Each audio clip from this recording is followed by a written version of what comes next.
चलिए बच्चों, physical world and measurement second chapter आपके लिए हम चला रहे थे। जैसा कि आपको मालूम है, फिज़िक्स में फर्स्ट चैप्टर तो आपका इंट्रोडक्टरी था, तो उसको तो मैंने एक जनरल डिस्कशन में लिया था। मैंने कहा था सेकंड चैप्टर से हम लोग मेनली पढ़ते हुए जाएंगे मेजरमेंट इन यूनिट सिस्टम्स और इससे रिलेटेड। गुड मॉर्निंग सुयश। ओके, अब इसके बाद ध्यान रखेंगे लास्ट टर्म्स पे जो हम लोगों ने चीज़ें कवर कर ली थी। हम लोगों ने जो कवर अप की हैं वो आपने कवर अप किया है physical quantities, fundamental and derived quantities, उनके मेज़रमेंट और सवाल है मेज़रमेंट टेक्निक्स, जैसे हमने रडार, सोनार और इसके अलावा आपके echo method, triangulation method, then कुछ अच्छे मेथड जैसे कोपरनिकस और कहा जाए पैरेलैक्स मेथड, केपलर्स मेथड, ये सारे हम लोगों ने डिस्कस किए थे एज़ पर योर सिलेबस। दूसरा आपसे कहा जाएगा जिन तमाम सारे प्रीवियस लेक्चर्स को मैंने लिया है, इन केस अगर आपकी कोई क्लास छूटी है या आप जैसे लेट ज्वाइन है, जैसे एक आध लोग हमने कहा इस टर्न पर ऐसे हैं जो पिछले टर्न्स नहीं ले पाए, उनके लिए कहा जाएगा एक छोटा सा काम कीजिएगा, और वो मैंने कहा YouTube पे आप जाएंगे तो आपका एक चैनल है अश्वेत क्लासेस के नाम से। वैसे व्हाट्सएप ग्रुप पे मैंने सारे वीडियो लिंक्स शेयर की हुई हैं, फिर भी अश्वेत क्लासेस के अगर आप YouTube चैनल या अश्वेत क्लासेस पे सर्च करोगे तो सारे वीडियोस आपको 1 बाय 1, लेक्चर 1, लेक्चर 2, लेक्चर 3 के नाम से लगातार मिलते जाएंगे। तो इन केस जब आप पास टाइम है तो उस समय आप उनको प्रीवियस लेक्चर्स को भी चेक कर सकते हैं। फर्दर मैंने कहा था ये जो आपका टोटल चैप्टर है, ये चैप्टर आप देखेंगे 3 पार्ट्स में डिवाइड किया जाता है, और 3 पार्ट्स जो हम डिवाइड करते हैं, these 3 parts are, first part is the fundamental and derived quantities and their measurement. So in short में लिख देता हूँ measurement, which is completed by us in the previous lectures. Now the second part is their errors in the measurement, or we can simply say it is the error analysis. And the very third part, the final part of this chapter will go through the dimensional analysis. आज हम लोग जो start करने वाले हैं वो आप देखेंगे, आज हम आपका सेकंड पार्ट स्टार्ट करेंगे, that means error analysis.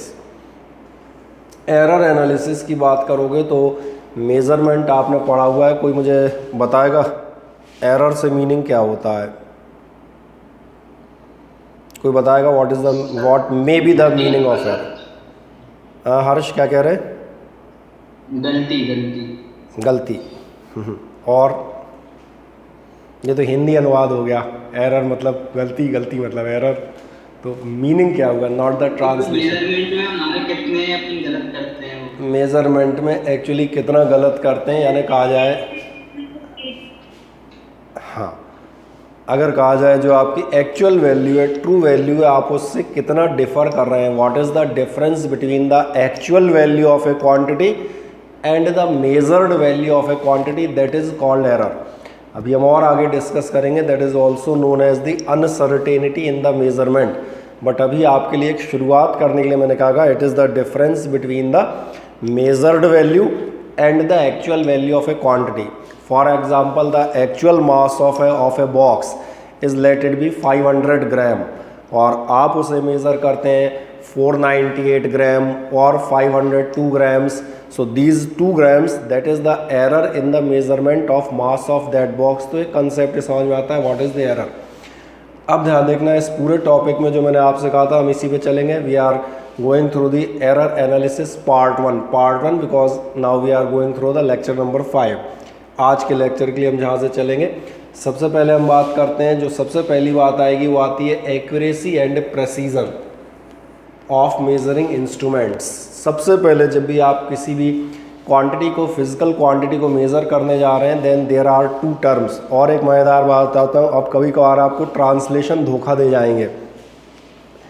When you are going just for translation, accuracy and precision, then these are mostly similar word. Accurate measure करो, प्रिसाइजली मेज़र करना, ठीक है, दोनों का मतलब आदमी एक ही निकालता है। मतलब हिंदी में कहा जाए सही मेज़र करना, that's all. Am I right? Then what is the accuracy in the measurement and what is the precision of measurement?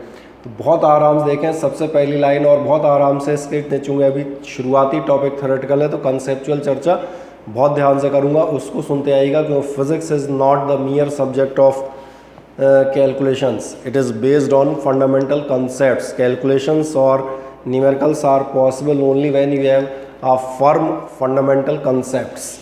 So it is impossible to measure any physical quantity perfectly. ये आपसे कहता है किसी भी physical quantity को perfectly measure कर पाना impossible है. अभी आप केमिस्ट्री में जाएंगे. So this principle is known as the Heisenberg's uncertainty principle in the first और second chapter of the chemistry, which says, वो चूँकि केमिस्ट्री में है तो आपसे कहता है द पोजीशन एंड स्पीड या position and momentum of the electron exact measurement is impossible. That is called Heisenberg's uncertainty principle. वही अनसर्टेनिटी प्रिंसिपल अगर आप जनरलाइज कर दें तो किसी भी फिजिकल क्वांटिटी को आप एग्जैक्ट बिल्कुल सही तो मेज़र कर ही नहीं सकते. क्यों नहीं आप कर सकते, वो हम बहुत डिटेल में डिस्कस करेंगे, कोई दिक्कत नहीं. अब आपसे कह रहा है it is due to the imperfection in manufacturing and working of measuring instruments. काय की वजह से हो सकता है, जो भी आप मेजरिंग इंस्ट्रूमेंट ले रहे हैं उसकी मैन्युफैक्चर में कोई दिक्कत हो या उसके वर्किंग में कोई प्रॉब्लम हो. एंड देयर इज़ ऑलवेज, ये मत सोचना कि अगर, यहाँ अगर का सवाल ही नहीं है. Whenever you are going through anything, मैंने सिंपल कहा आप एक फिज़िकल बैलेंस ले लें, हिंदी में बात कर देते हैं तराजू. आपने ध्यान दिया दोनों एग्जैक्ट इक्वल हो, ये कभी हो ही नहीं सकता. 0.1 0.01 का अंतर कहीं ना कहीं बना ही रहता है. तो ये मैंने कहा पहला काम क्या हो सकता है, due to the imperfection in manufacturing या फिर वर्किंग में हो.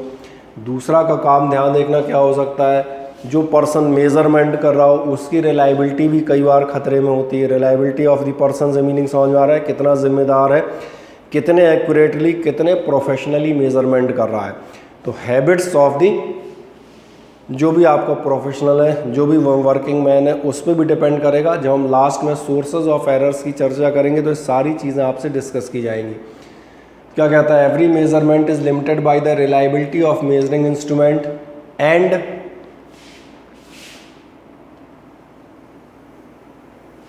Skills of the person making use of the instrument, जो भी उस इंस्ट्रूमेंट को इस्तेमाल कर रहा है.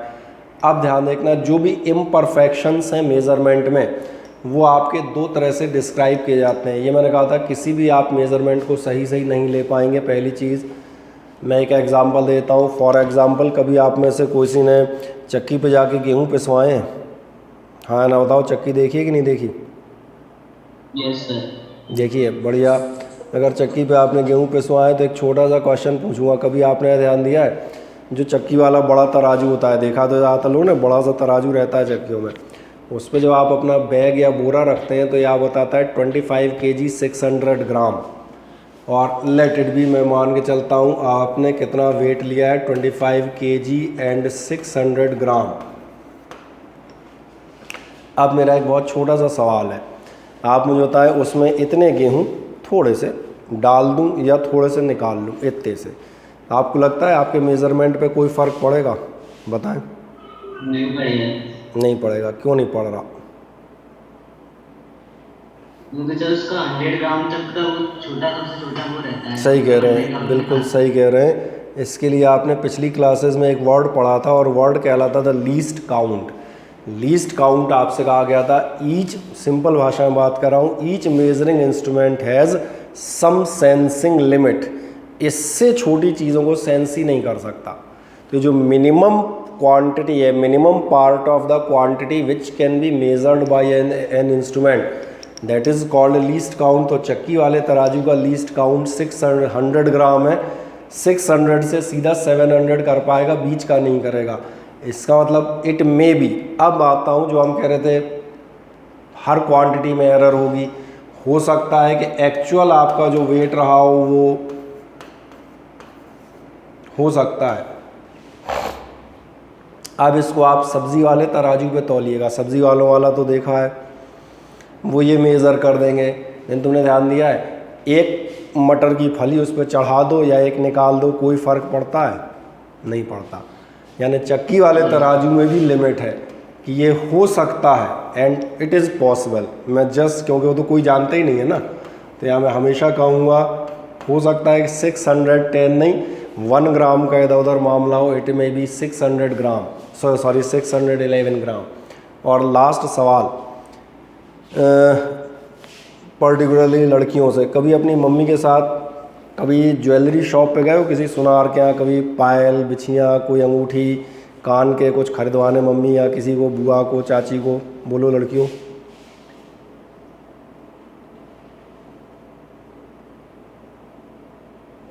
और कोई लड़की नहीं बोल रही बेचारी, सब गरीब लड़कियां बैठी हैं मेरे बैच में हैं। बोलो खुशी को। अरे कभी सुनार की दुकान पे गई है? नहीं सर। हे भगवान। निकिता भदौरिया? No sir. हैं? मम्मियाँ लेके नहीं जाती क्या? Yes sir. चलो ठीक है। कभी सुनार के जाओगे तो ध्यान देखना, उसका बिल्कुल इतना सा तराजू होता है। और मेरा एक बहुत सिंपल सा काम होता है, जो आप रिंग ले रहे हैं, क्या इस रिंग का वज़न आप सब्जी वाले तराजू पे मेज़र कर सकते हैं? हाँ या ना बताएं। नहीं सर, उसका तो 10 ग्राम तक होता है। हाँ, नहीं कर पाएंगे, क्योंकि जो गोल्ड स्मिथ्स बैलेंस होता है दैट मेजर्स इन मिलीग्राम्स, और in case of the gold milligrams are important because you know very well that 10 grams of gold is of 50,000। तो अब पार्ट कर लेना, मिलीग्राम्स भी आपके 50 रुपीज़ और समथिंग लाइक दैट बनेंगे।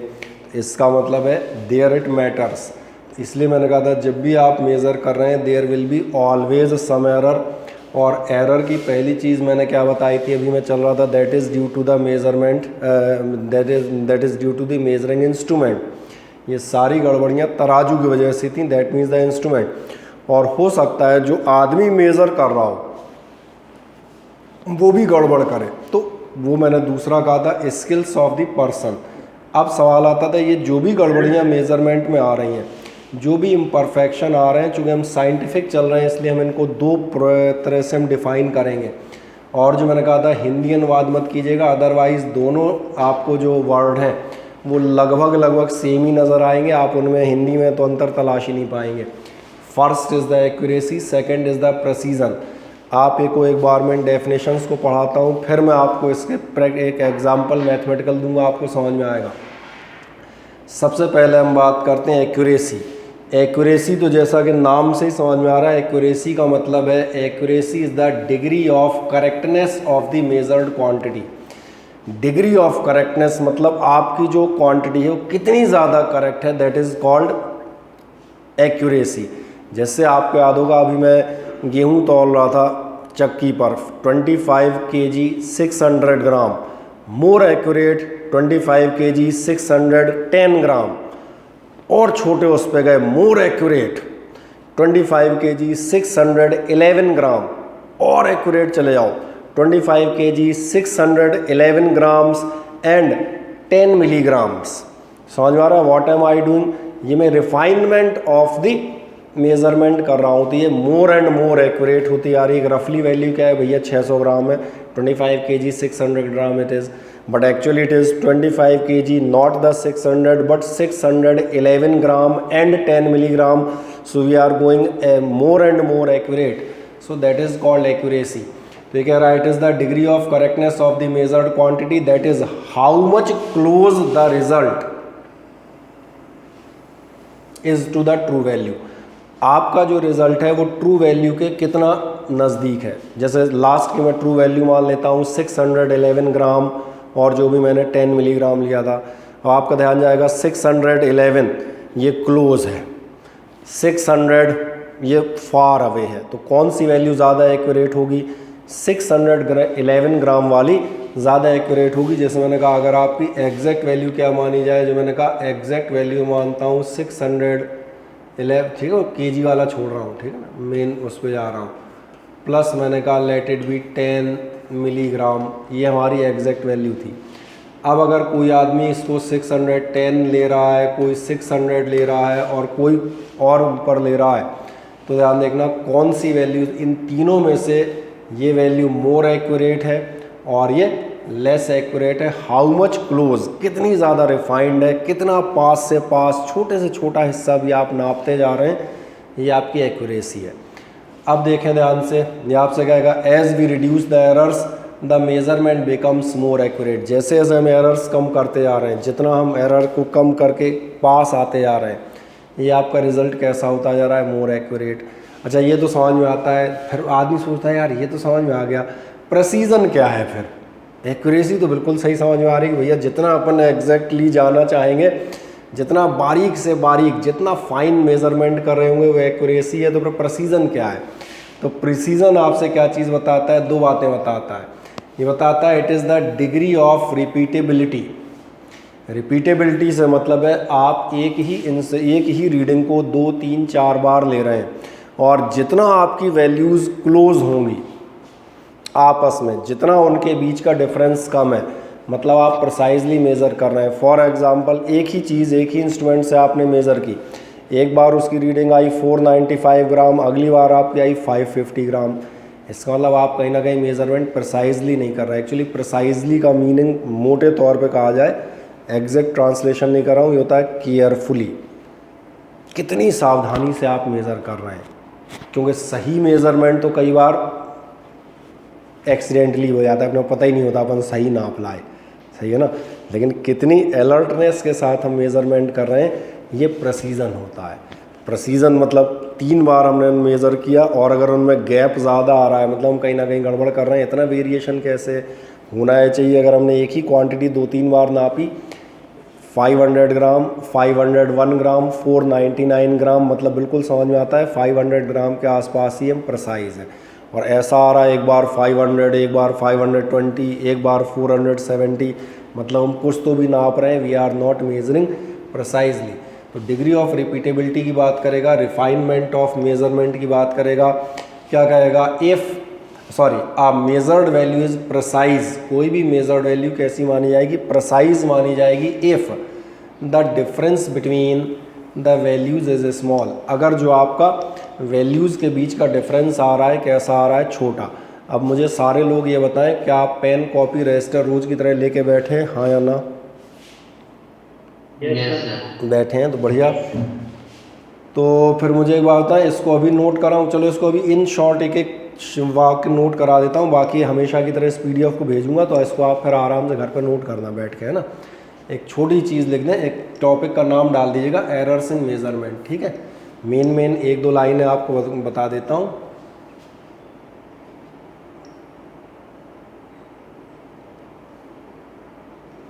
ठीक, इसमें सबसे पहले आप डाल दीजिएगा नंबर 1। इससे क्या आपको पता रहेगा कि आपने क्या पढ़ा, बाद में फिर उसको परफेक्टली आप घर पे बैठ के नोट कर लेना, है ना। थ्योरेटिकल है, इसमें हम बोले कब तक लिखाएंगे। एक आप चले जाए, नंबर 1 चले जाएगा एक्यूरेसी। नंबर फर्स्ट आप जाएंगे एक्यूरेसी, और एक्यूरेसी में आप सिंपल सी चीज़ बता देंगे, मैं अंडरलाइन कर देता हूँ। एक्यूरेसी में आप बताएंगे degree of correctness of the measured quantity.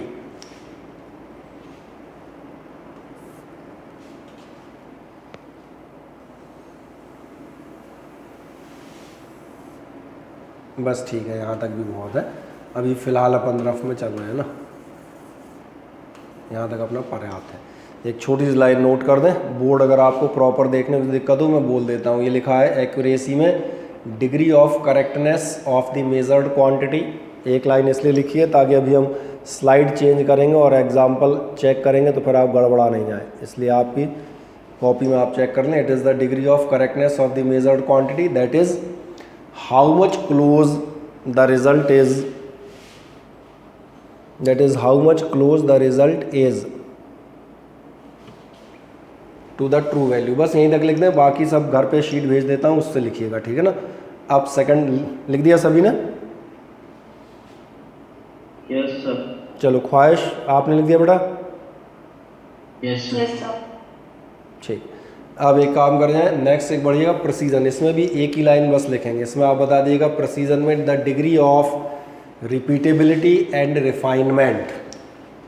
इसमें आप बताएंगे the degree of repeatability and refinement. मैं उतना नोट करना जो अभी काम का है, बाकी मैंने कहा घर पे अभी शीट भेजूंगा, उससे करते रहना। और बता देना measured value is precise, green से मैं अंडरलाइन कर रहा हूँ। Measured value is precise if the difference between the values is small.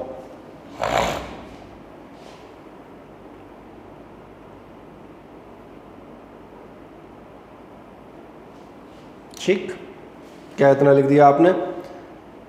Measured values precise if the difference between the values is small. बस बाकी कुछ नहीं करना, बाकी वही चीज़ लिखिए जो मैं नीचे आपसे बात कर रहा था। मैंने कहा था लीस्ट काउंट से भी लीस्ट काउंट डिपेंड करता है कि आपका मेजरमेंट कितना परफेक्ट है, तो वही लिखा है decided by the least count. अभी चक्की का, सब्जी वाले तराजू का, इनका यही एग्जाम्पल दे रहा था भैया, कितनी प्रिसाइज और एक्यूरेट वैल्यू होंगी लीस्ट काउंट पे सबसे पहले डिपेंड करती हैं।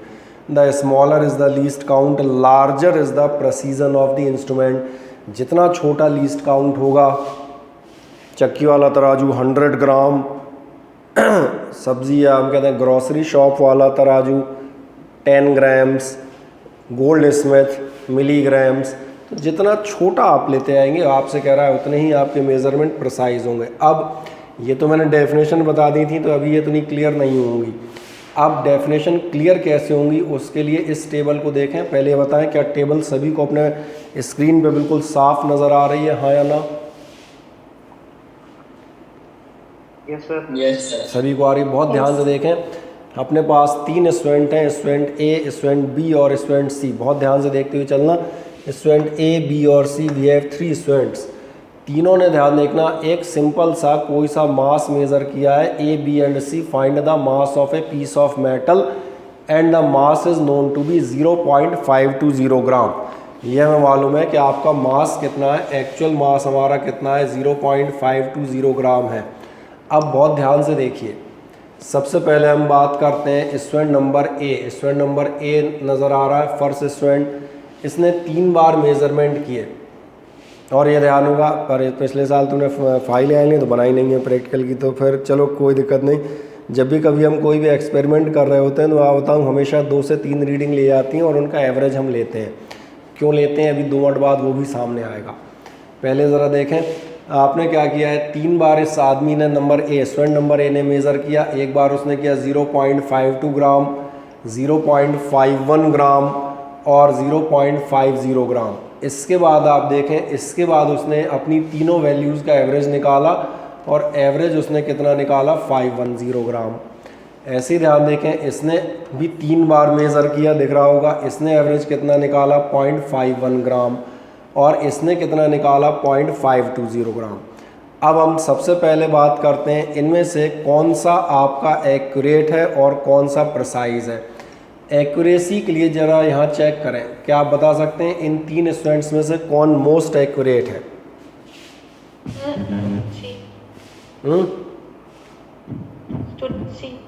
सी। Student number C is the most accurate, सबसे ज़्यादा एक्यूरेट वैल्यू इसी की है। अब अपनी कॉपी में, पीछे स्लाइड मत पलटवाना, अपनी कॉपी में देखो तुमने एक्यूरेसी की डेफिनेशन क्या लिखी थी। एक्यूरेसी की डेफिनेशन आपने लिखी है, how much close the result is to the true value. आपका रिजल्ट ट्रू वैल्यू के कितना ज़्यादा क्लोज है, ये एक्यूरेसी है। इसलिए मैंने कहा अब उन डेफिनेशंस का चेक करते हैं। ये मोस्ट एक्यूरेट है, एक्चुअली ये तो एक्यूरेट ही एक्यूरेट है क्योंकि उसने तो एग्जैक्ट निकाल लिया। क्लोजनेस क्या हो तो उस वैल्यू को ही चढ़ बैठा। ये आप देखेंगे ये फिर भी एक्यूरेट है क्योंकि ये close to the actual value है। ये आप देखेंगे सबसे लीस्ट एक्यूरेट है। अगर इस रीडिंग को कहा जाए तो ये कैसा है, लीस्ट एक्यूरेट। क्या आपको ये समझ में आता है, हाँ या ना? पहले एक्यूरेसी मुझे बता दें, क्या हर आदमी को एक्यूरेसी का मतलब समझ में आ गया है? किसी को डाउट हो तो एक्यूरेसी के लिए आप मुझे पूछ सकते हैं, चाहे तो आप चैट सेक्शन में जाके लिख दें, चाहे तो आप सिंपली, यहाँ तो चैट का भी काम नहीं है, आप माइक करके मुझसे डायरेक्ट पूछ सकते हैं। एक एक चीज़ लेंगे, इसलिए मैंने कहा एक्यूरेसी का मतलब आप देख लीजिएगा। एक्यूरेसी मतलब how much close you are to the true value. जितने ज़्यादा इसके क्लोज हैं उतना ज़्यादा एक्यूरेट, यानी ये है मोस्ट एक्यूरेट, वो है लीस्ट एक्यूरेट, और बीच वाला तो ऐसे ही दिख रहा होगा। Any doubt in this accuracy? Now will go for the precision. अब प्रेसीजन चेक करें। प्रेसीजन में ज़रा ध्यान देखें, इन दोनों में कितना डिफरेंस है बताएं। स्टूडेंट नंबर ए, दोनों वैल्यूज़ के बीच डिफरेंस कितना है, कोई मुझे बता पाएगा? 0.01। सही कह रहे हैं, 0. और चलो ऐसा लिख देता हूँ पूरा, ये 520 है, ये 510 है, मतलब 0.10। ये गैप कितना है, 500, 510, यानी कि 0.10 010। देखते चलना, पहले का गैप समझ में आ गए। अब ज़रा दूसरे के गैप चेक करो। दूसरे गैप चेक करोगे तो चलो इस कलर को लेते हैं, दिख जाएगा तुम्हें। 0.516 0.515 कितना गैप है? 200। हाँ, ये कलर तुम्हें दिखेगा कि नहीं, ये शंका हो रही है ज़रा। चलो ये वाला लेते हैं। यही है गैप लिख रहा हूँ दोनों के बीच का। इन दोनों के बीच का गैप कितना है? 0.001। अच्छा, अभी इनके बीच का गैप देखो, इनके बीच का गैप भी कितना है? 0.001 और 0.001, सॉरी, क्योंकि दोनों एक ही हैं। अब ज़रा देखें क्या नज़र आ रहा है। क्या आपको ऐसा नज़र आ रहा है? इसकी जो मेजर्ड वैल्यू है उनका डिफरेंस 10 है। 10 से मतलब मैं लास्ट 2 डिजिट्स चेक कर रहा हूँ। इसके जो मेजर्ड वैल्यू है उनका डिफरेंस 1 है और इसकी मेजर्ड वैल्यू का डिफरेंस तो 0 तक आ गया है। मुझे बताओ कौन सा ज़्यादा प्रिसाइज है? तो सी वाला। सी वाला ज़्यादा प्रिसाइज है। जो लोग सोचेंगे हमें कैसे पता चला, तो मैं यहाँ पे बता दूंगा। मैंने आपसे यही कहा था, देखो ध्यान से, मैंने कहा था पहले लिख दो फिर मैं दिखाऊंगा ताकि तुम अपनी कॉपी में चेक कर सको। ये लिखा था measured value is precise if the difference between the values is small. अगर आपका डिफरेंस बिटवीन द वैल्यूज़ कैसा है? कम है, आप उसको बहुत प्रिसाइजली कीनली मेज़र कर रहे हैं, तो फिर ये वैल्यू है प्रिसाइज। इसलिए मैंने कहा ये प्रिसाइज नहीं है दोनों वैल्यूज़ के बीच में। Again I am taking last 2 digits. इन दोनों में आपको दिख रहा होगा 10-10 का डिफरेंस है। In this case the difference is only of 1 and it is the most precise because in one case the difference has been reduced to just 0, that means no difference, so it is the most accurate। इसलिए ध्यान देखना, ऊपर वाला समझ में आएगा, ना तो बेचारा एक्यूरेट था और ना प्रिसाइज था। एंड फॉर दैट पर्पस जब आप ये एग्जाम्पल घर पे नोट करेंगे तो आप चिंता नहीं करें, जो मैंने यहाँ समझाया है वो यहाँ लिख भी दिया है ताकि आप घर पे उसको रिपीट कर सकें। नहीं तो आप घर पे खोपड़ी खो जाए, पता नहीं कौन एक्यूरेट था कौन प्रिसाइज था, हमें तो पता ही नहीं चल रहा। फिर से देख लें, the data of student A R neither very precise nor accurate. ना तो बहुत ज़्यादा प्रिसाइज है। अब तो शॉर्टकट में जल्दी जल्दी समझ में आ जाएगा। हाँ या ना बताओ जल्दी। अरे कोई हाँ ना तो बोल दिया करो, और बेचारे कुछ चटिया लिया करो यार, कितनी बार कहा है। Yes sir. हाँ, चैट पे भी कभी कभार यस सर नो सर, ठीक। हाँ, तो अब देखना ध्यान से, स्टूडेंट ए की बात करते हैं। ना तो बहुत ज़्यादा एक्यूरेट है, सॉरी, ना तो बहुत ज़्यादा प्रिसाइज है क्योंकि डिफरेंसेस बड़े हैं, और ना बहुत ज़्यादा एक्यूरेट है क्योंकि एक्चुअल वैल्यू कहीं भाग रही है, मेजर्ड कहीं भाग रही है। तो ये कह रहा है neither very precise nor accurate because the individual values differ widely. Individual values भी बहुत ज़्यादा डिफर कर रही हैं। And the average value 510 is not accurate. Accurate तो 520 थी। फिर बी चले जाएँ, बी ज़रा बीच का हो गया, more precise, B is more precise. Why? Because the differences are just 0.001, because the difference between the values is smaller, but the average is not accurate, but it is more accurate. पिछले वाले से तो ज़्यादा है but still it is not accurate, क्योंकि accurate तो कहाँ था? एक्यूरेट तो ये था। फिर भी हम इसे मोर एक्यूरेट कह सकते हो, नॉट एक्यूरेट तो फिर भी रहेगा। अब तीसरा चले आए, तीसरा दिख रहा होगा, datas of C are precise. Why precise? Because the difference is not there और डिफरेंस इज एक्सट्रीमली स्मॉल। ऊपर से आप कहेंगे difference is in the individual values small and the average value is accurate also. Check करें। अब accuracy और precision अगर आपको समझ में आ जाते हैं तो हाँ या ना बताएं। Yes sir. चलें, समझ में आ जाते हैं सभी को, मान लेता हूँ, लेट इट बी। चलें, अंकुर गर्ग समझ में आ गया? ठीक है। और बेचारा कौन बैठा है? ख्वाहिश, आपको समझ में आ जाता है? Yes sir. एक्यूरेसी और प्रिसीजन, बढ़िया। माधव सिंह तो कह ही रहे हैं हाँ। नेहल बेचारी से पूछ लूँ।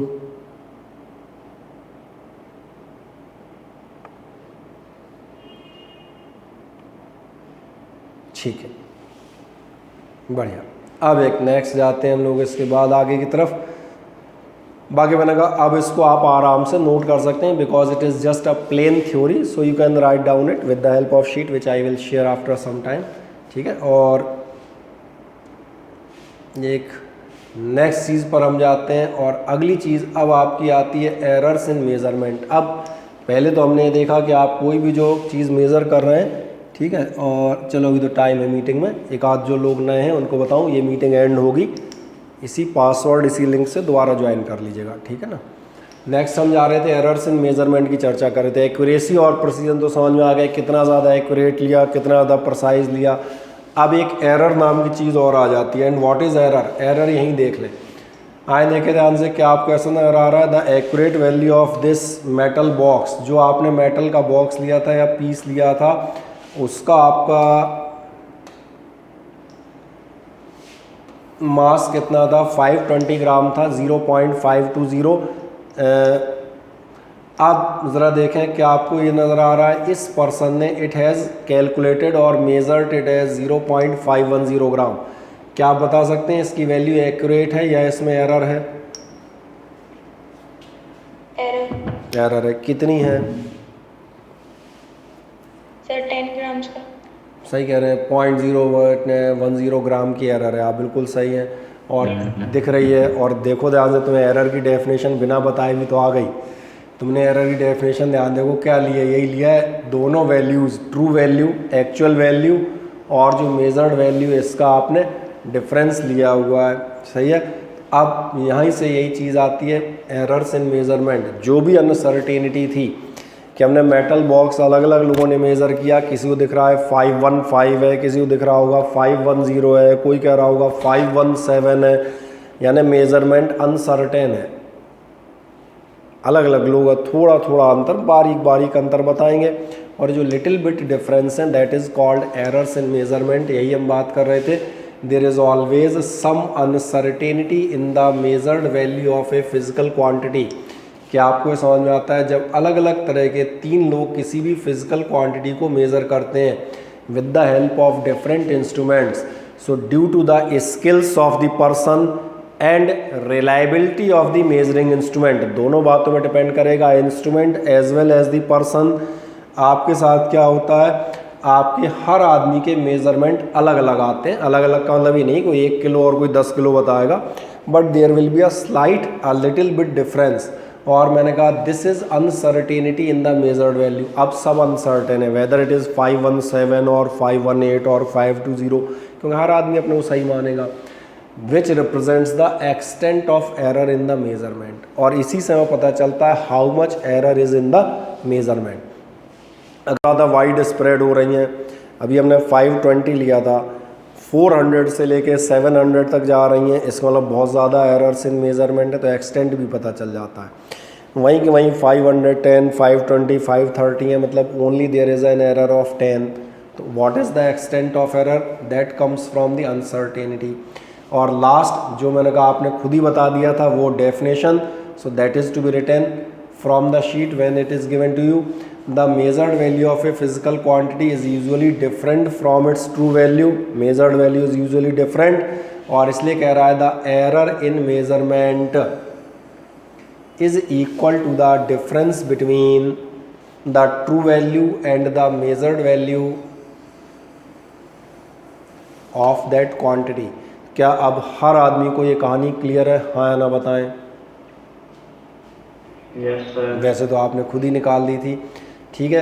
केवल एक काम करें, अपनी कॉपी में एक लाइन लिख दें और क्या लिख देंगे, error is equals to true value minus measured value, because अभी हम रफ पे काम कर रहे हैं। एग्जैक्ट कॉपी बनाने के लिए आप पूरा लिखेंगे, एग्जामिनेशन पर्पज से लिख दें error is equals to true value minus measured value या ऑब्जर्व वैल्यू, जो भी आप कहना चाहें लिख दीजिएगा। और जैसे ही लिखें मुझे बताइएगा, ठीक? Done sir. कर दिया, वेरी गुड। आए, ठीक ठीक है। अब जैसे ही आप जाते हैं, अब आते हैं हम यहाँ से। अब मैंने कहा था धीरे धीरे धीरे अब आपकी फ़िज़िक्स स्टार्ट होना शुरू हो जाएगी। अब पूछेंगे लोग तो अब तक क्या पढ़ा रहे थे, कुछ नहीं, अभी भी फिजिक्स ही पढ़ा रहे थे मतलब, लेकिन अभी लाइट मोड वाली फिजिक्स पढ़ा रहे थे। Definition, unit of length is metre, मज़ा भी आ रहा था। अच्छा बोले ये तो अपने को पता था। अब धीरे धीरे अपन अच्छी चीज़ों की तरफ जाएंगे। And mathematical analysis of errors, इसमें एक छोटी सी हेडिंग डाल दें, मैथमेटिकल एनालिसिस ऑफ एरर्स लिख दें, एक छोटी सी सिंपल सी हेडिंग। यहाँ से आपको हल्का सा नोट करना पड़ेगा, ठीक है, रफ में करते चलिएगा। बाकी फेयर वर्क को अपना घर पे बैठ के निपटाइएगा। बढ़े, डाल दी heading mathematical analysis of errors.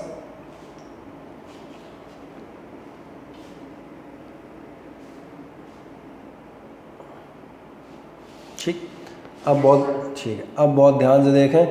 अब हम बात करते हैं मैथमेटिकल एनालिसिस ऑफ एरर से पहले मैं फिर वहीं जाता हूँ। जब आप कहते हैं there is always some uncertainty, कुछ शब्दों पे अपना ध्यान नहीं जाता, ज़रा ध्यान देखें। ये आपसे कह रहा है देयर इज़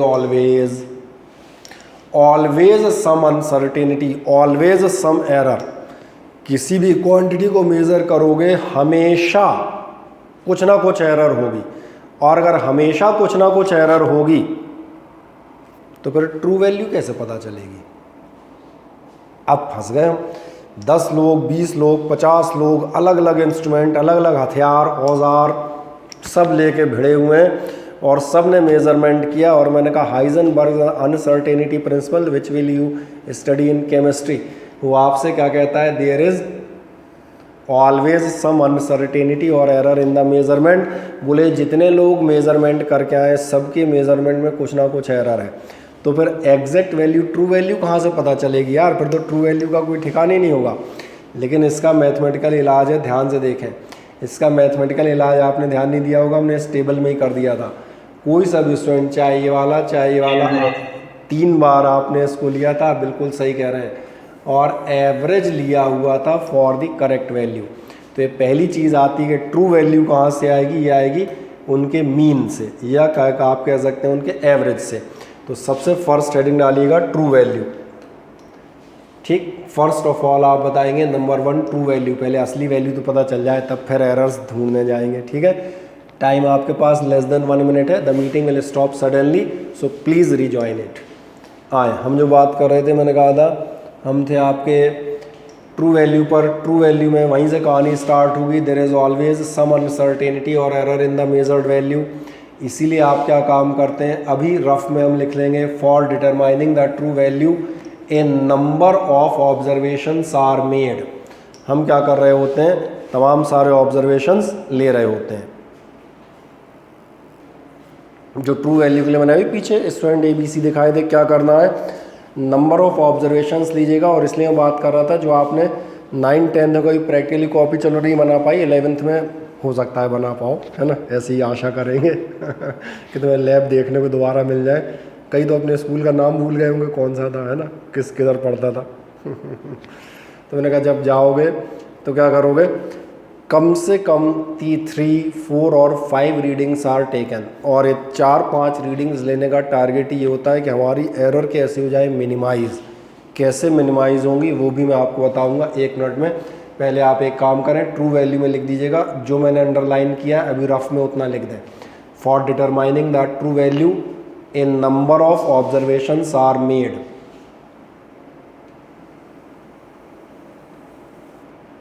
सर एवरेज हमेशा सेम आता है अलग अलग पॉइंट? नहीं, एवरेज अगर तमाम बहुत सारी रीडिंग होंगी तो सेम आएगा। हाँ, 2-4 लोग हैं तो फिर सबके अलग अलग आएंगे, वो इसलिए अभी मैं बताऊंगा 1 मिनट बाद इसको। एक्चुअली तुम्हें पूछना चाहिए एवरेज से ट्रू वैल्यू कैसे आ जाती है, फिर तो ये बताओ, तो वो मैं बताऊंगा। फिर तो एक, इसलिए मैंने कहा छोटी सी लाइन लिख दो ताकि मैं आगे काम कर सकूं।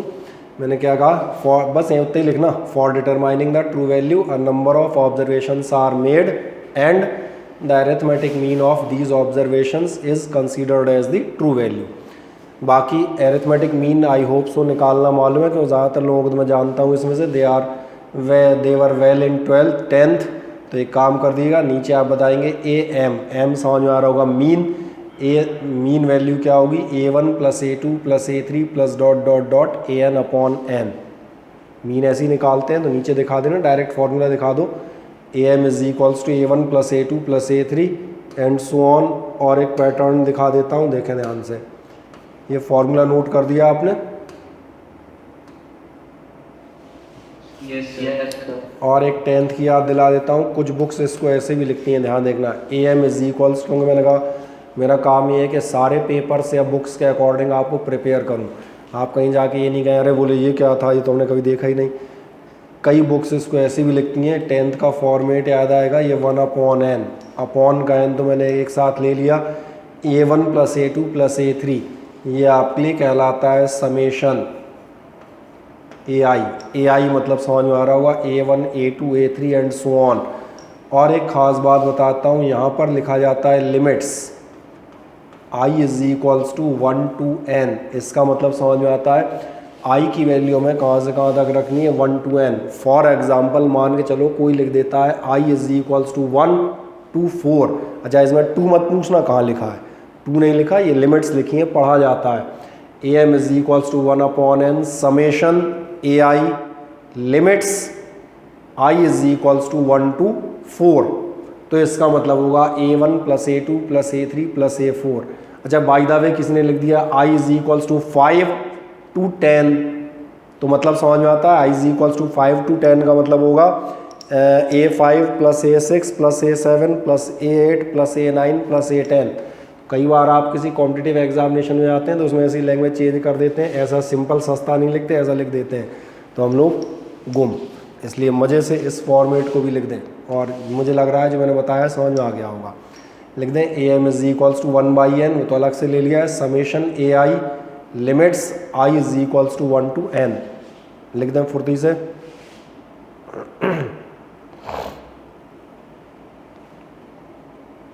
कर दिया? Yes sir. ठीक, अब एक नेक्स्ट जाते हैं, अब आता है एब्सोल्यूट एरर। एब्सोल्यूट एरर क्या होती है बता दूं, एब्सोल्यूट एरर बहुत छोटी चीज़ होती है जो अभी हम निकाल रहे थे। The actual value of something is 520 gram, we have measured it as 515 gram, so the difference 5 gram, this 5 gram is the error in measurement. और ये एरर आपके लिए कौन सी एरर कहलाती है, एब्सोल्यूट एरर। एब्सोल्यूट एरर में आप एक नेक्स्ट डालिएगा नंबर 2, एब्सोल्यूट एरर,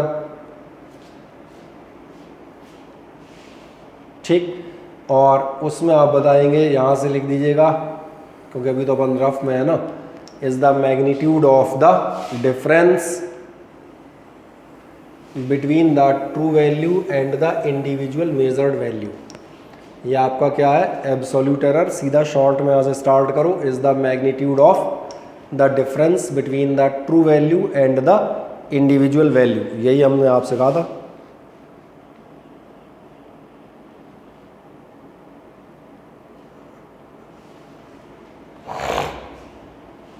अब फॉर एग्ज़ाम्पल ध्यान देखें, जैसे अभी हमने 3-4 मेज़रमेंट लिए थे, पहले का आप निकालेंगे मान चलें डेल्टा, और ये याद होगा delta is used for difference. ये ट्रायंगल नहीं है कोई से, ट्रायंगल A1 मत पढ़ लेना, ज्योमेट्री का मारा हुआ आदमी, that is called delta A1 and delta denotes the difference. Physics में याद होगा delta x upon delta t, याद आ जाता है ना।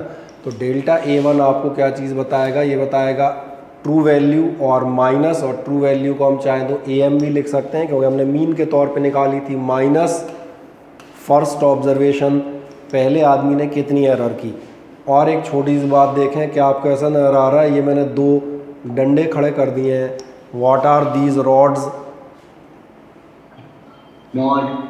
मॉड, और इट इज़ कॉल्ड मॉडुलस। अगर इसका सही नाम लिया जाए तो ये क्या कहलाता है, modulus, in short it is called mod. आप बिल्कुल सही है, delta A1 is equals to mod AM minus A1।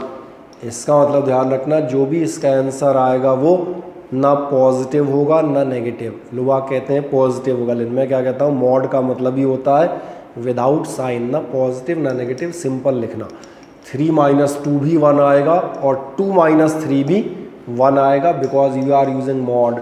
ऐसी आप मान चलें दूसरे आदमी की एरर निकाल रहे हो सेकंड ऑब्जर्वेशन की, तो अपने आप समझ में आ गया होगा सेकंड वाले की एरर कैसे निकलेगी, सेकंड वाला माइनस कर देना, समझ में आ रहा है। एक सिंपल फॉर्मूला हम क्या कह सकते हैं, जो भी nth वाले की निकाल रहे होगे तो एक काम कर दो, तुमने एब्सोल्यूट एरर की शायद डेफिनेशन लिख दी थी इतनी, है ना, true value and the individual, इनमें से 2 ये दिखा दो और तीसरी इसको दिखा देना, कौन सी वाली, जनरलाइज्ड। पहले दो दिखा दो, delta A1 is equals to delta A2 is equals to, आराम से दिखा दें और लिखते चलिएगा, क्योंकि फिज़िक्स क्या है बेटा अब मैथमेटिकल सब्जेक्ट के तौर पे आएगी, तो थोड़ा थोड़ा लिखते चलिएगा ताकि आपको अंदर हजम होता रहे, केवल फिल्म की तरह मत देखते जाना।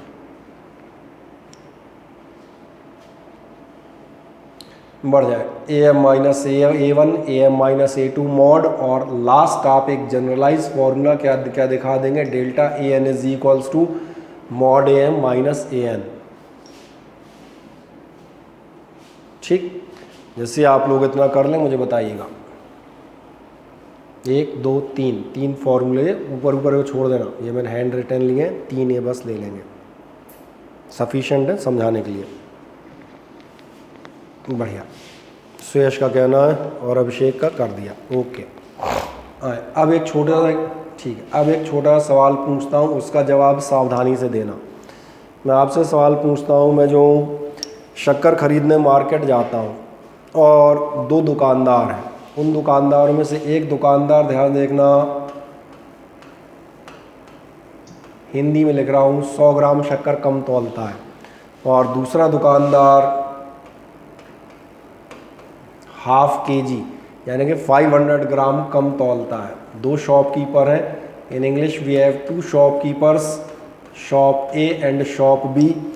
You do want to buy the sugar from either of the two. One measures 100 gram less than and other 500 ग्राम और ½ kg। आप मुझे बताएं इनमें से किस दुकानदार से शक्कर खरीदना पसंद करोगे? तो पहले वाले 100 ग्राम वाले से खरीद, हाँ। दूसरा ये मत कहना तीसरा ढूंढेंगे, क्योंकि वो beyond the limit of questions होता है, आपको क्वेश्चन के दायरे में काम करना है। नहीं तो कोई सोच रहा हो मैं तीसरा ईमानदार ढूंढने चला जाऊंगा, वो तुम आप क्वेश्चन से बाहर भाग गए। क्वेश्चन कह रहा है only 2 shopkeepers are given to you, A and B। बढ़िया, आप लोग 100 ग्राम वाले पे जा रहे हैं, और कौन किस पे जाएगा? बाकी विचार बना रहे हैं किससे लिया जाए, फटाफट बताओ किससे खरीदोगे? A से खरीदोगे, ठीक है। Sir B। चलो B आंसर किसका है? अकेला आंसर है, क्योंकि निकिता का। चलो नेहल A पे जाएगी। चलो निकिता तुम B वाले पे जा रहे हो, क्यों?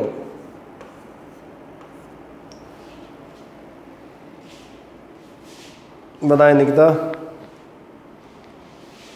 निकिता का कहना है सर आपने क्या मुझे छोटा मोटा समझा, अपन पैसे वाले लोग हैं, ये अपन 100 ग्राम की बात नहीं करते, ½ kg एकदम, ऐसा है क्या? क्यों? इसका आंसर तो मैंने वैसे ही सोच के दिया कि अगर ½ kg कम लेंगे तो रुपीस भी अपन ½ kg कम करके। नहीं बेटा तुमने ध्यान नहीं दिया, मैं क्या कह रहा हूँ, कम तौलता है। कम तौलता में समझ में आ रहा है, जब अपन जाएंगे तो उतनी शक्कर वो गायब कर देता है, ये आपने ध्यान दिया होगा। अक्सर शॉपकीपर साइड, और अगर ध्यान रखना किसी के फैमिली में शॉप्स हों तो मेरी बात का वो मतलब गलत मतलब मत निकालना। मेरा कहना है कि अक्सर तमाम सारे शॉपकीपर्स आप देखेंगे जो एग्जैक्ट वैल्यू होती है उसमें थोड़ा सा कमीशन काट लेते हैं। हाँ घोटाला ऐसे कहते हैं, आप सही कह रहे हो, घपला। तो इसलिए मैंने कहा था एक 100 ग्राम कम तौलता है, दूसरा ½ kg कम तौलता है। अब किस पे जाएंगे? सभी 100 ग्राम वाले पे जा रहे हैं, आप सही कह रहे हैं। वैसे मैं एक मज़ेदार बात आता हूँ, मैं निकिता के साथ हूँ, मैं ½ किलो कम वाले पे जाऊँगा। अब तुम मुझे पूछो मैं इस पे क्यों जाता हूँ? सर क्या? मैं इसलिए कम जाता हूँ क्यों बेटा, ये जो मेरा दुकानदार है ये 1 किलो शक्कर जब आप लेते हैं, when you are buying 1 kg of sugar, तो ये 100 ग्राम कम कर देता है। और मेरा जो दुकानदार है when you are purchasing 1 quintal then it measures ½ kg lesser. समझ में आ रहा होगा? 1 क्विंटल 1 क्विंटल तो करेगा सर। नहीं तो ये तुमने पूछा कहाँ था? 1 kg सोचा था। नहीं तो ये तुमने हमसे पूछा नहीं था ना बेटा, तुम्हें पूछना चाहिए था, तुम्हें पूछना था। ठीक, अब मैं तो बताता हूँ, कोई दिक्कत नहीं, कोई समस्या नहीं। हाँ सही कह रहे हो। अब मैं तो बताता हूँ, मैं दूसरा क्वेश्चन पूछता हूँ, अब तुम्हें जल्दी समझ में आएगा। मान के चलें आप लोग चलें फिज़िक्स हमारे यहाँ पढ़ रहे हैं और सपोज़ करें आपका कोई फ्रेंड किसी और जगह फिज़िक्स पढ़ रहा है, ठीक है। दोनों के संडे को टेस्ट होते हैं, आपके मार्क्स आते हैं, मान के चलें चलो आपके मार्क्स में कहाँ लिखूँ, तुम्हारे मार्क्स यहाँ लिखते हैं आराम से। सपोज़ करें आपके मार्क्स आते हैं 20 और उसके मार्क्स आते हैं 40, ये आपके और ये आपके फ्रेंड के। ये मैंने कहा आप कहाँ जा रहे हैं, आप मेरे यहाँ आते हैं और वो किसी अदर प्लेस पे आ रहा है। दोनों ने संडे को टेस्ट दिया, एक के मार्क्स 20 हैं और एक के 40 हैं। मुझे बताएं इनमें से कौन ज़्यादा इंटेलिजेंट है। कितने में से आया था? 100 में से आए तो समझ में आ गया ना, इसीलिए समझ में आया होगा whenever you are going for some search of that, तो ये ज़रूर पूछना कितने में, क्योंकि अगर ये 20 आउट ऑफ 20 है और ये 40 आउट ऑफ 100 है तो आप में और उसमें ज़मीन आसमान का अंतर है। He has just passed, you are the topper. लेकिन उल्टा भी तो हो सकता है, आप हो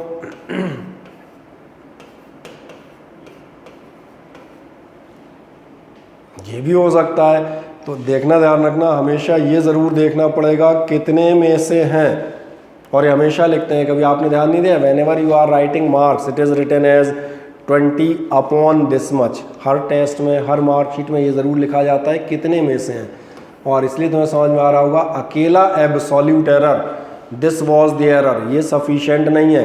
एक्चुअली में ये भी देखना पड़ेगा कितने में हुई थी, हुई तो थी बट कितने में हुई थी, ये ज़्यादा इम्पॉर्टेंट है, और इसीलिए समझ में आ रहा होगा। इसीलिए टर्म आपका आता है एक सेकंड बाद रिलेटिव एरर और फ्रैक्शन एरर। रिलेटिव एरर क्या होगी, ध्यान देखना, ये होती है mean error upon true value. कितनी एरर हुई, डेल्टा ए, और कितने में से हुई, ये इम्पॉर्टेंट है, तभी आप उसको प्रॉपरली समझा पाएंगे। और एक लास्ट सवाल पूछ लेता हूँ यहाँ पर फिर इन तीनों डेफिनेशन पे एक साथ चला जाऊँगा। आपके मार्क्स आए, क्या आपने यहाँ ध्यान दिया, अक्सर जैसे अब इस बार 10th का तो बेचारा तुम्हें पूछ नहीं सकते, 9th 9th का तुम्हें याद नहीं होगा, लेकिन पिछले सालों में जो लोग आते थे उनसे पूछते थे आपके मार्क्स लास्ट ईयर कितने थे। तो एक बहुत मज़ेदार थी बात थी, बहुत कम लोग बताते थे सर 378 आउट ऑफ 650, ये कोई नहीं बताता था। हर आदमी बताता था सर 81%, 91%, 89%, 94%। क्या आपने ध्यान दिया है, instead of saying this 378 out of 650, अब आदमी सोच रहा है दिख तो ठीक रहे हैं, उसके बजाय इट इज़ कन्वीनियंट टू से 80%, 90% और समथिंग एल्स। इसलिए आपने ध्यान दिया, हम लोग क्या करते हैं, इन मार्क्स को परसेंटेज फॉर्म में कन्वर्ट कर लेते हैं। ऐसे ही हम एरर्स भी करेंगे, ये नहीं बताएंगे 0.18 ग्राम है आउट ऑफ 322 ग्राम, आदमी सोच रहा है, उसके बजाय क्या बेहतर होगा, आप बताएं 1% एरर है, 2% एरर है और 3% एरर है। इसलिए अब ये तीन छोटी छोटी डेफिनेशन और आपके पास जाते हैं। एब्सोल्यूट एरर पे आप थे, एक नेक्स्ट हेडिंग डाल दीजिएगा mean absolute error. Mean absolute error तो समझ में आ रही होगी, सारी एरर्स का मीन, तो एक सिंपल हेडिंग डाल दो मीन एब्सोल्यूट एरर। मीन निकालना मैंने अभी तो बताया था, मीन एब्सोल्यूट एरर कैसे निकालोगे ये मैं तुम्हें दिखा देता हूँ, वैसे तो लिखा ही हुआ है पर इसी लाइन को मैं दोबारा लिख देता हूँ। कि आपको 10th से याद है कि आप मीन या एवरेज के लिए या तो ये सिंबल लेते हो या वो 2 ब्रैकेट वाला लेते हो। अगर आप मीन एब्सोल्यूट एरर कैलकुलेट कर रहे हैं, मीन एब्सोल्यूट एरर कैसे निकलेगी, हम देख लेंगे फर्स्ट मेज़रमेंट का एरर प्लस दूसरे मेज़रमेंट का error plus plus plus and so on, जितने भी लिए हों 4 5, और डिवाइडेड बाई वही summation of numbers upon number of numbers. तो एक काम कर दें, एक सिंपल हेडिंग डाल दीजिएगा मीन एब्सोल्यूट एरर, और यही फॉर्मूला आप लिख सकते हैं delta a bar is equals to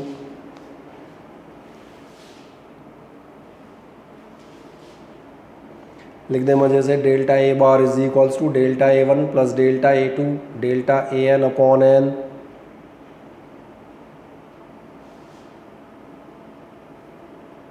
sir इसमें मोड नहीं, मॉड अब इसलिए हमने दोबारा ही लगाया कि अपन मॉड कैलकुलेट करके आए होते हैं। पीछे जो हमने कैलकुलेट किया ना वो मॉड ही कैलकुलेट करके आया था, तो रिटर्न में इसलिए लगा दिए जाते हैं, कहीं कोई बाद में आपत्ति नहीं उठाए, पर यहाँ तो हम सामने खड़े हैं ना, इसलिए हमें कोई दिक्कत नहीं आती।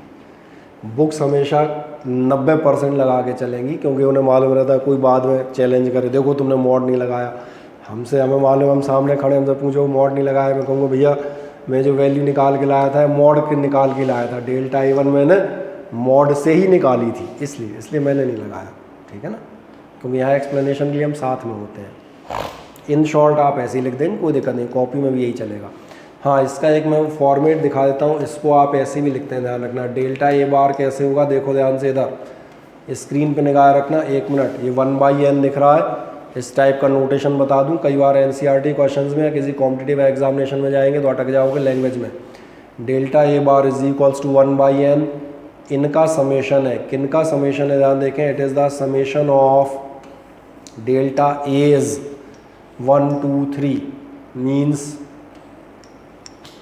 अब लिमिट बोले तो 1 से I is equals to 1 to n, और ध्यान रखना बदल भी सकती है, ये हमने इसके लिए लिखी है। It may be 1 2 3, it may be 2 to 7, whatever you are writing, उसी के अकॉर्डिंग आपका ये समेशन चेंज हो जाएगा। दोनों फॉर्मेट लिखो, बेहतर रहोगे। अभी मैं सिखाने का काम है, 2-4 चैप्टर तो सिर्फ सिखानी पड़ेंगी, ऐसी चीज़ें कर दें। Delta A bar is equals to 1/n, summation delta I1 I is equals to 1 to n, और जैसे ही लिख दें मुझे बताइएगा, 2 लाइनें छोटी छोटी। हाँ सर, इलेक्ट्रॉनिक इंस्ट्रूमेंट में भी एरर होता है? बिल्कुल होगा, ऐसा कोई भी इंस्ट्रूमेंट दुनिया में आज तक बना ही नहीं जिसमें एरर ना हो।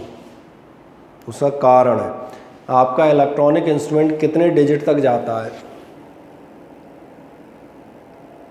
जनरली हम कहते हैं 3-4, जैसे ग्रोसरी शॉप पे देखते हो, ग्रोसरी शॉप वाले को ले लेते हैं, वो आपको बताता है 2.32। अभी 2.32 का मतलब ये ध्यान देखना कि ये कह रहा है जो आपने चीज़ ली है वो 2 किलोग्राम है एंड 320 ग्राम है, सही बोल रहा हूँ ना। किसी में होगा ज़्यादा यहाँ 3 डिजिट चली जाएंगी, तो चलो माने चले हम कहते हैं 325, यही बता रहा होगा। चलो इसको ही मैं और एक्यूरेट कर देता हूँ, ये हो गया। अभी लेकिन ध्यान देखना, चौथा प्लेस खाली है, 5वां प्लेस खाली है, 6वां और 7वां प्लेस खाली है। इसका मतलब this instrument is not showing how much milligrams are there, how much micrograms are there and how much picograms are there. और ये मत कहना कि पीकोग्राम में कोई चीज़ नहीं होती। सोचो, इस तराजू पर डस्ट के 2 पार्टिकल रख दें या उठा लें, कोई फ़र्क नहीं पड़ेगा। But you know, from the point of view of physics, we are not talking practically, point of view of physics, dust particle has also some mass that can't be accommodated or that can't be measured by this instrument। इसका मतलब ये उतनी error तो कर रहा है, कहीं ना कहीं मिलीग्राम में, माइक्रोग्राम में, डेसीग्राम में, इनमें एरर है। तो इसलिए मैंने कहा ऐसा कोई भी इंस्ट्रूमेंट नहीं है। कोई बहुत ज़्यादा सेंसिटिव इंस्ट्रूमेंट लाओगे लाइक एटॉमिक लैब का, तो यहाँ तक मेज़र कर लेगा, पर इसके बाद तो छोड़ेगा ना भाई, कहीं तो लीस्ट काउंट होगा, उससे छोटी डेट में आप मेज़र नहीं कर पाएंगे। सर ऐसे तो ज्योमेट्री में भी होता होगा? बिल्कुल, ज्योमेट्री में क्यों नहीं होता, कभी आपने ध्यान नहीं दिया। अगर आप जो 90 डिग्री का एंगल, और 90 डिग्री का बाई हैंड नहीं, 90 डिग्री का एंगल भी आप अपने उससे मेज़र करके बनाइएगा, सही है। और उसके बाद ध्यान देखना, इसको मैग्नीफाइंग ग्लास से देखना। मैंने कहा कि आप कुछ मत करना, मैग्नीफाइंग ग्लास से देखना, तुम्हें समझ में आएगा ये एग्जैक्ट 90 है ही नहीं, थोड़ा सा कम है या थोड़ा सा ज़्यादा है, बारीक। ये नहीं कह रहे 90 की जगह 80 हो जाएगा, वो तो कोई गधा आदमी होगा इसने 90 की जगह 80 बनाया हो, उसको तो बात ही छोड़ दो। एक्यूरेसी बात कर रहा हूँ, 90 degree angle with the help of instruments draw करें, और फिर मैंने कहा मैग्नीफाइंग ग्लास से ध्यान से फिर से देखो, तो समझ में आएगा जरा सा अंतर है।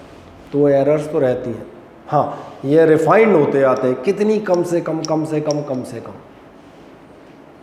सही है। अब वो जो 2 बातें मैं आपसे कह रहा था वो याद आ गई। मैंने कहा था दुकानदार वाली चर्चा, 100 ग्राम है, 100 ग्राम is the error, but in how much, with in 1 kg, 10 kg और 1 क्विंटल, दैट ऑल्सो मैटर्स। 100 ग्राम की एरर है, बट कितने में है, 1 kg में है तो बहुत ज़्यादा है, और 100 kg में कोई फ़र्क ही नहीं पड़ता, बनी रहने दो, इतनी तो होती है। इसलिए मैंने कहा अगला आप कौन सा बताएंगे, रिलेटिव एरर और फ्रैक्शनल एरर। और रिलेटिव एरर और फ्रैक्शनल एरर का ये फॉर्मूला नोट कर दीजिएगा, वो तो मैं पहले ही बता चुका था। इसीलिए रिलेटिव एरर और फ्रैक्शनल एरर आप बताएंगे क्या होगी, जो आपकी एब्सोल्यूट एरर थी कितनी आई, और सबसे ख़ास बात कितने में आई, what was the true value और मीन वैल्यू। इसको दिखा दें एक लाइन में, रिलेटिव एरर और fractional error.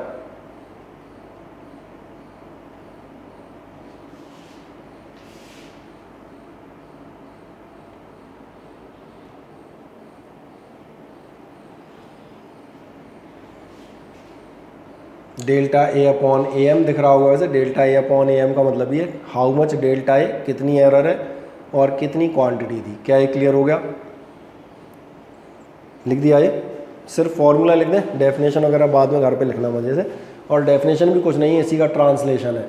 The relative error और fractional error is defined as ratio of किसका रेशियो है, mean absolute error to the true value. तो ये तो क्लियर हो जाएगा। अब एक अगली चीज़ पे जाते हैं और हम जाएंगे परसेंटेज एरर। और परसेंटेज एरर क्यों लगेगी वो भी मैंने आपसे कहा, because in case of error of 18 gram in 350 gram it is very inconvenient to say like this, it is the error of 18 upon 350। More better method क्या होगा, convert it into the percentage from there is the percentage 1.2%, 1.5% और else. Percentage convert करना मेरा ख्याल है अब सबको आती होगी, इंटू 100% कर देते हैं। तो एक नेक्स्ट आप बताइएगा percentage error is equals to कितना होता है, तो इसमें बता दीजिएगा that is delta A upon A m into 100%। इसको आप परसेंटेज में कन्वर्ट कर देंगे और जब आप इतना कर दें तो फिर मुझे बताइएगा। ठीक, सभी का हो गया, आराम से कर लें, कोई जल्दी नहीं है, मज़े से कर दें। बाकी जब आप शीट बनाएंगे कॉपी तो अपनी पूरा लिखते हुए जाइएगा, ठीक है ना। अब हम इस बेसिस पे आते हैं एक छोटे से क्वेश्चन पर। ध्यान देखें, क्वेश्चन आपसे कहता है, बिल्कुल साफ नज़र आ रहा है, ये कह रहा है measurement of the period of oscillation of A helical spring. और ये क्वेश्चन आपको, इस टाइप का क्वेश्चन हर बुक में, सारे एग्जामिनेशंस में कम से कम एक बार ज़रूर मिलेगा। केवल क्या चेंज होंगे, ये नाम चेंज हो जाएंगे। किसी में कहेगा the length of A rod, किसी में कहेगा the period of vibration of pendulum और समथिंग। मेन टारगेट क्या होगा वो हम बात करते हैं। मेन जिस चीज़ पर जाएगा, जैसे हमने यहाँ लिया है the measurement of the period of oscillation of A helical spring. आपने एक हेलिकल स्प्रिंग के टाइम पीरियड मेज़र किए, द रीडिंग्स कम आउट। जो आपने रीडिंग्स ली वो रीडिंग क्या थी 2.15 second, 2.25 second, 2.36 second, 2.45 second and 2.54 second. इसका मतलब समझ में आ रहा होगा कितने टाइम्स आपने मेजरमेंट किया है, 1, 2, 3, 4 एंड 5 मेजरमेंट्स और 5 readings are recording. So such type of questions will appear in different examinations और ये आपको हमेशा दिखेंगे। 4 readings or 5 readings are generally given there. What is the question? Calculate the absolute error, relative error and percentage error. Actually you have to calculate everything. In short we can say calculate everything. बस हो गया question. आए पहले एक चीज़ देखें, क्या आपको 5 reading नज़र आ रही हैं and these readings are A1, A2, A3, A4 and A5। क्या इतनी बात मेरी सबको समझ में आ जाती है, हाँ ना, मुझे बताएं।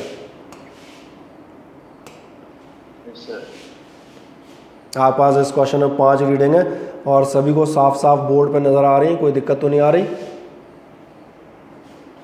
आप क्या चीज़ सबसे पहले निकालेंगे, आप ज़रा अपनी मैथमेटिकल एनालिसिस आपने कॉपी में लिखी है।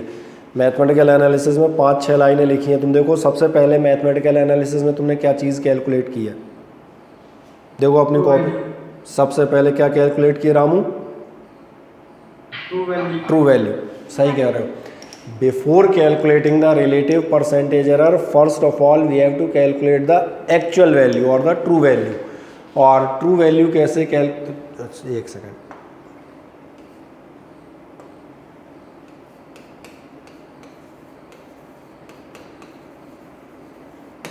सबसे पहले हम क्या चीज़ कैलकुलेट करेंगे, ट्रू वैल्यू कैलकुलेट करेंगे।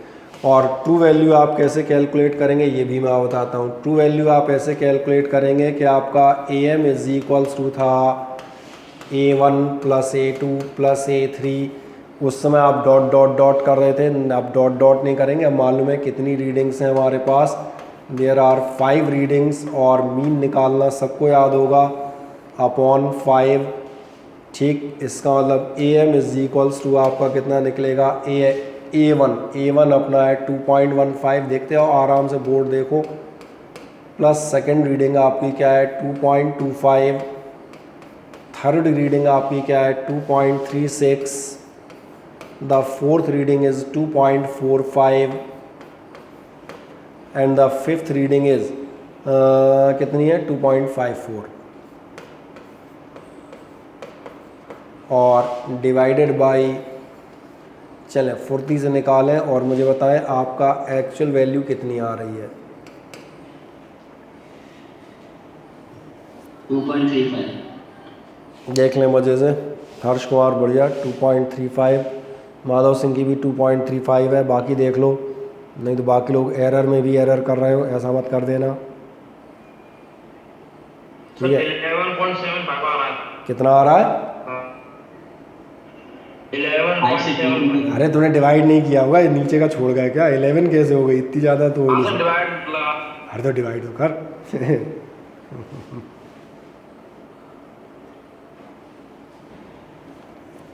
सही है, तो चलो मैं तमाम सारे लोगों ने निकालिए, दैट इज़ 2.35, और क्या था ध्यान रखना, 2.33 आ रहा है सर मेरा।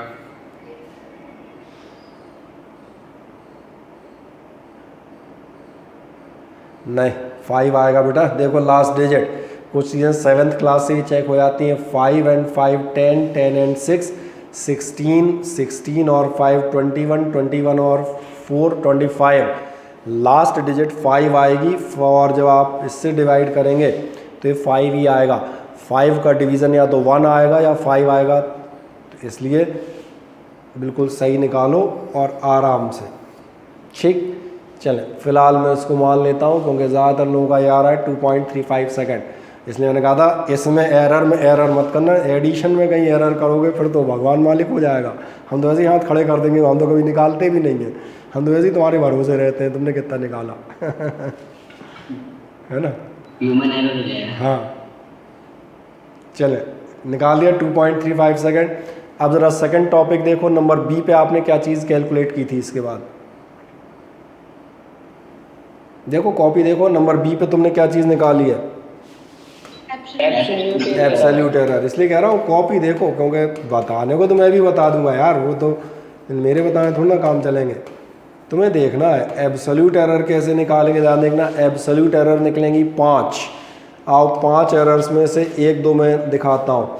जो 5 निकलेंगी वो होंगी delta A1, delta A2, delta A3, delta A4, और आपकी आएगी डेल्टा A5। इससे तुम्हें समझ में आएगा जल्दी जल्दी हम कैसे लिख लेते हैं, क्योंकि हम एक ही चीज़ लिखते हैं ना। अब आप मेरे साथ साथ चलते चल सकते हैं, डेल्टा A1 से लेके डेल्टा A5 कैसे निकालते थे, एक्चुअल वैल्यू कितनी है, फर्स्ट वाली कितनी थी, दूसरी कितनी आ जाएगी, AM माइनस A2। ठीक है, ये अभी मैं फॉर्मूले तौर पे लिख रहा हूँ, बाकी कोई ज़रूरी नहीं कि तुम हर बार लिखो, ठीक है, एक आध बार दिखा दी जाती है।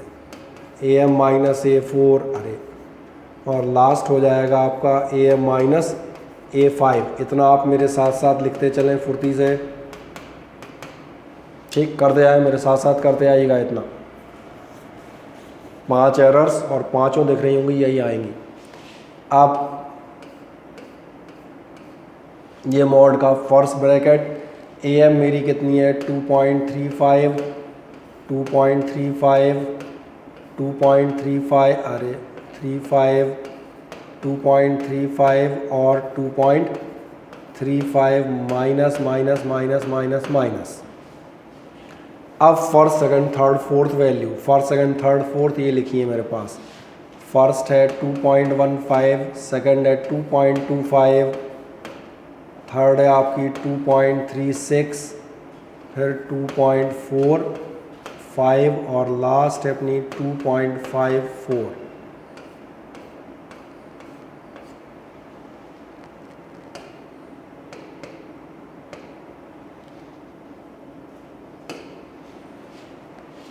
आ जाए मज़े से, क्या इतना समझ में आ गया? ये तो समझ में आ गया होगा। 5 बार हम अलग अलग डिफरेंस लेंगे तो हमारी 5 एरर्स मिल जाएंगी।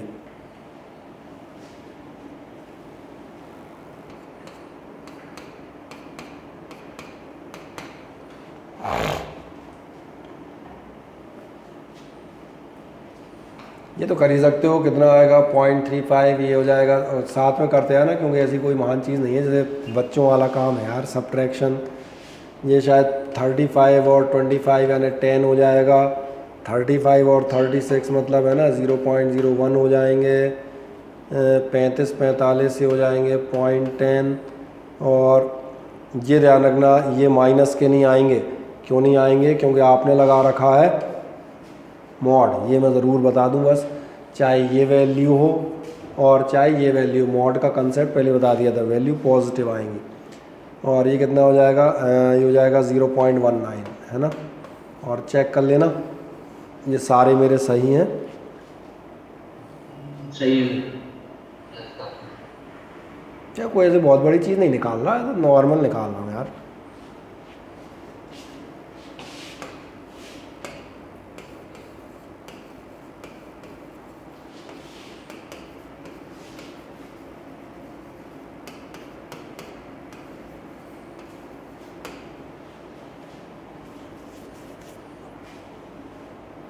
देख लो क्या सभी यहाँ तक पहुँच जाते हैं? कोई रह गया? बढ़िया, माधव सिंह ने कहा ये सब सही हैं, है ना।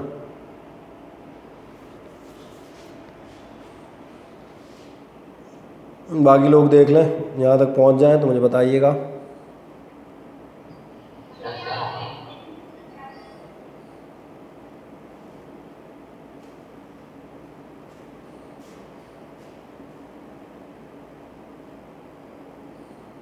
डन, ठीक है, बढ़िया। अब अगला देखोगे, अगला आपने स्वाद निकाला है मीन एब्सोल्यूट एरर। अरे मीन एब्सोल्यूट एरर कैसे निकलता है? तो मीन एब्सोल्यूट में कुछ नहीं करना है, मीन एब्सोल्यूट में इन सब का मीन ले लेना है भैया। मीन एब्सोल्यूट एरर कैसे निकलेगी? डेल्टा ए एम या डेल्टा ए बार, जो भी कहना चाहो, ये आपकी कैसे निकल जाएगी? मीन लेना तो याद आ गया होगा। ऑल द 5 ऐड करो, 5 से डिवाइड कर दो तो कर देते हैं मज़े से। कितना था? चलो मैं लिख भी देता हूँ। पहला 20 था, दूसरा 10 था, और कहाँ गए 20 10? एक 0.01 प्लस फिर अगर आपका 0.10 फिर 0.19। ठीक है, डेसिमल नज़र आ रहा है ना सबको? कोई बेचारा ऐसा नहीं कि डेसिमल नहीं दिख रहा। मोटुल्ले डेसिमल कर दूँ अपॉन 5। चले इसको मुझे निकाल के बता दें। 0.10 0.10 0.12 आ रहा है। 0.12। अरे इसमें यार सबके अलग अलग आंसर क्यों आते हैं? सबको मुझे लग रहा है एक दिन पकड़ के बिठाल के टेबल सिखानी पड़ेंगी सारी है। ऐसे पढ़ेंगे, यहाँ से हम पढ़ेंगे 7 2 जा 14। 0.12 ही आएगा सर। हाँ, फिर सब उधर से बताएंगे 7 2 जा 14 है। ऐसी क्लास मत लगवाओ यार। वैसे ही जोड़ लो। 19 10 29 30 40 60 60 डिवाइड बाई 5 यानी 12, तो ये हो जाएगा आपका 0.12। अब ये बिल्कुल सही है। आप 2 छोटे छोटे काम तुम्हारे ऊपर छोड़ूंगा, ठीक है, क्योंकि अपनी मीटिंग का वक्त भी लगभग समापन पे। ज़रा इस बात देखो, मीन एब्सोल्यूट एरर के बाद आपने क्या चीज़ निकाली है? Fractional error. फ्रैक्शनल या रिलेटिव एरर, आप सही कह रहे हैं। और अब आई तुम्हारी बारी। यहाँ तक तो हम भी कर रहे थे। अब आप लिखेंगे फ्रैक्शनल और रिलेटिव एरर। और फ्रैक्शनल रिलेटिव एरर कैसे निकलती है कि कितनी एरर हुई और कितने में हुई। तो कितनी एरर हुई आपकी एरर हुई है 0.12, और सबसे महान बात कितने में हुई 2.35। ठीक है, इसका आंसर आप देखेंगे तो कितना आएगा? ये आंसर आएगा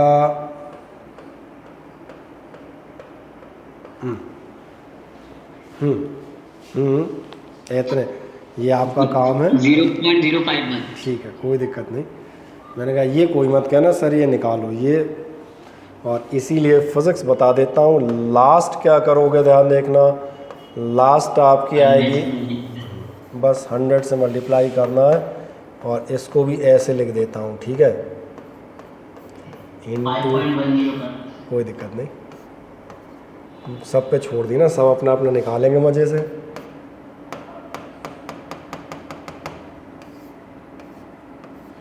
अब फिल इन द ब्लैंक रह गए, सो ये अब तुम कर सकते हो, अब कोई नहीं कहेगा ये हम नहीं कर पाएंगे।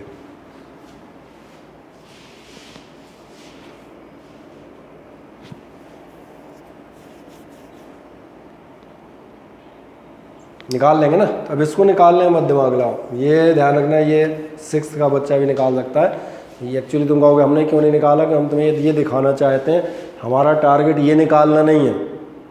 जहाँ हम बैठे हैं 11th में फिज़िक्स में, हमें इसमें नहीं है कि भाई और ये निकालना सिखाओ सर। हमारा क्वेश्चन दूसरा है और वो प्रश्न ये है कि ज़्यादातर लोगों ने कंप्लीट कर दिया है ना, तो मुझे ज़रा देख के बताएं क्या इतनी कहानी आपको समझ में आ गई है। ऐसे क्वेश्चन जिनमें आपको दिया जाएगा आप ट्रू वैल्यू निकाल लें, ट्रू वैल्यू के बाद आप एब्सोल्यूट एरर्स निकालें, देन आप मीन निकालें और उसके बाद आपकी फ्रैक्शनल और परसेंटेज एरर निकल आएंगी। आज का ये टॉपिक जनरली सबको क्लियर हो जाता है या नहीं, बस ये मेरा प्रश्न है। लो मीटिंग एंड हो गई, अब क्या करें।